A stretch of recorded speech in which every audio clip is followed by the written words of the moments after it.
paz do Senhor, meu irmão e minha irmã. Sejam todos muito bem-vindos a mais um trimestre. Para mim é uma honra, um prazer estar com você aí em casa, desfrutando da palavra do Senhor. Nesse trimestre, nós vamos estar trabalhando um tema bastante pertinente e muito útil à igreja. Nós vamos estar falando sobre mordomia cristã, tempo, bens e talentos. Como a nossa vida ela está sendo feita para a glória do Senhor. Nessa primeira lição, nós vamos estar falando sobre o que é a mordomia cristã. E para tanto, nós vamos ter que analisar Lucas no capítulo 12, versos 42 a 48, que diz o seguinte: E disse o Senhor: Qual é, pois, o mordomo fiel e prudente, a quem o Senhor pôs sobre os seus servos, para lhes dar a ração a seu tempo? Bem-aventurado aquele servo a quem o Senhor, quando vier, achar fazendo assim. Em verdade vos digo que sobre todos os seus bens o porá. Mas, se aquele servo disser em seu coração: O meu senhor tarda em vir, e começar a espancar os criados e criadas, e a comer, e a beber, e a embriagar-se, virá o senhor daquele servo no dia em que o não espera, e numa hora em que ele não sabe, e separá-lo-á, e lhe dará a sua parte com os infiéis. E o servo que soube a vontade do Senhor, e não se aprontou, nem fez conforme a sua vontade, será castigado com muitos açoites. Mas o que não soube e fez coisas dignas de açoites, com poucos açoites será castigado. E qualquer que muito for dado, muito se lhe pedirá, e ao que muito lhe confiou, muito mais se lhe pedirá. No primeiro momento, nós vamos ter que entender o conceito de mordomo e o conceito de mordomia. Mordomo ele vem da palavra majordomo, ou maior criado, a pessoa que administra o lar, de uma forma bem coerente. Não é à toa que nós vamos ser comparados a mordomos no sentido espiritual. Semelhantemente, a mordomia vem de oikonomia, que é o grego da palavra, e também vai dar uma ideia de economia, uma pessoa que, de acordo com o nosso dicionário, um ecônomo, uma pessoa que dá cabo de todos os bens do seu servo. Assim deve ser a nossa vida cristã, e isso nos coloca em pensamento. Como a nossa vivência, a nossa constância e a nossa prudência estão diante de Deus. Porque quando analisamos a parábola, nós vamos ver que o servo foi-lhe colocado sob domínio das coisas. E ele, pensando que o mestre demoraria a voltar, fez tudo aquilo que lhe dava na sua própria mente. E isso lhe foi cobrado. Isso serve para nós hoje, porque nós vamos ser também mordomos, tanto do lado espiritual como do lado material das coisas. Nós recebemos bens e dons do Senhor. E como isso tem agido na sua vida aí em casa? Como isso tem refletido na sua vida enquanto comunidade cristã? Isso é o que nós temos que ter em mente. Essa é a praticidade do ensino da lição. E isso é o conselho que eu dou, caso você aceite, de estar fazendo neste domingo. Quando nós olhamos a questão espiritual, Jesus vai falar de amor. Ama a Deus sobre todas as coisas, de acordo com tudo que tu tens, certo? Com toda a tua força, com todo o teu entendimento. Quando ele fala de todo o teu coração, obviamente ele não está falando do órgão, o coração que bombeia o sangue no corpo. Ele está falando da mente. A mente ela é inimaginavelmente fantástica. Ela guarda tudo o que você aprende, tudo aquilo que você absorve, e aí você transforma aquilo em impulso, transforma em energia, em potência. E quando você faz isso, tudo é melhor. Então, quando você escuta as mensagens, quando você escuta a pregação, quando você ouve o evangelho através de um louvor, através de uma pregação, isso tem que ser colocado em prática, uma vez que lhe foi dado. Lhe foi dado enquanto dom, lhe foi dado enquanto obtenção de fé, certo?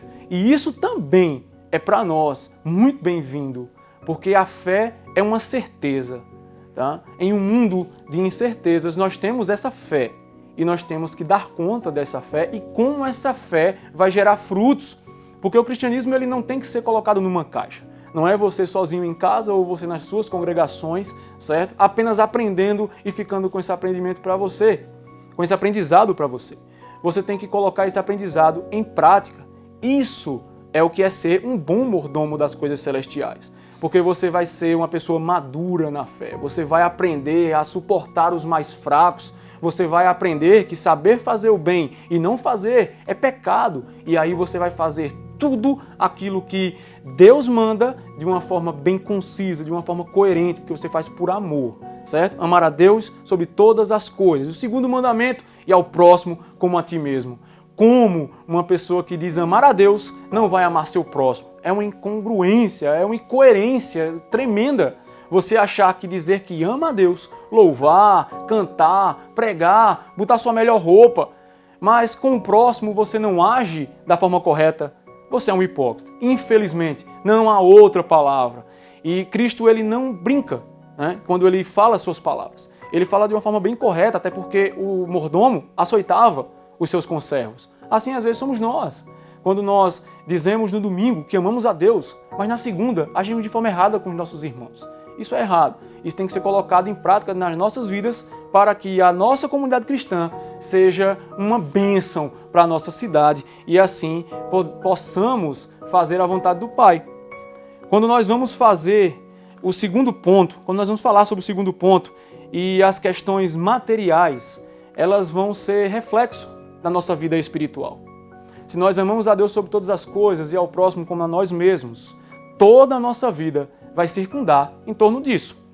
Então, se eu amo a Deus, eu vou observar tudo aquilo que Ele manda nos seus preceitos, nas suas leis. E se eu amo ao próximo como a mim mesmo, eu não vou desejar as suas coisas, eu vou tentar fazer com que a vida dele seja melhor do que seria se eu não estivesse ali. Eu vou ser o braço do aflito. E isso tudo vai redundar na sua vida fora da congregação. Às vezes as pessoas dividem o eu secular do eu na igreja, quando na verdade deviam ser um só. Você é um na igreja e você é um no seu trabalho. E aí nós vamos falar sobre finanças e como as pessoas têm agido dessa forma. Às vezes as pessoas não sabem investir seu tempo, não sabem investir o seu dinheiro. Então elas andam sempre sendo pesadas aos seus irmãos ou pesadas à comunidade cristã, quando na verdade nós devíamos ser o braço do aflito. E não necessariamente o aflito. Não estou dizendo aqui que não devamos ou não vamos ter como irmão pessoas mais necessitadas, pelo contrário. Mas a grande questão de ser um bom mordomo é o crescimento pessoal do indivíduo. O Evangelho também promove isso, né? Então, quando você age bem com suas finanças, você vai agir bem com todo o resto. Até porque você também tem irmãos para ajudar. Você também tem obrigações para com o templo, com a comunidade cristã a qual você faz parte. Né? As pessoas hoje criticam muito a questão financeira quando atrelada à igreja, porque muitas vezes, obviamente, por conta de falsos ensinos, as pessoas têm agido de uma forma tão cruel. Mas nós temos que entender que há sim remanescentes na terra e esses remanescentes agem sim conforme a palavra. E a palavra também vai dizer que as pessoas que trabalham para o Evangelho, em prol do Evangelho, precisam ser sustentadas também. Elas precisam comer. Se amamos o próximo como a nós mesmos, vamos amar as lideranças como a nós mesmos. Vamos amar a igreja como a nós mesmos. Então nós vamos olhar para o missionário que está longe. Vamos olhar para o pastor que está no campo. Vamos olhar para o pastor que está na igreja. E vamos olhar com bons olhos. Então, tanto a questão espiritual da mordomia como a questão material da mordomia, elas se fundem em um só, a saber, o amor. Se não temos amor, tudo na nossa vida vai ser feito ou por barganha, né, ou por força. Duas coisas que não devem ser feitas no Evangelho.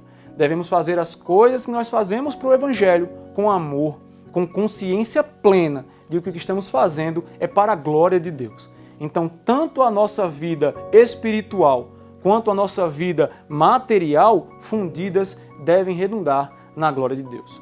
Eu agradeço todo esse tempo que você passou aqui conosco, que você possa neste domingo estar com a sua família, aprendendo mais de Deus. Faça presença na EBD.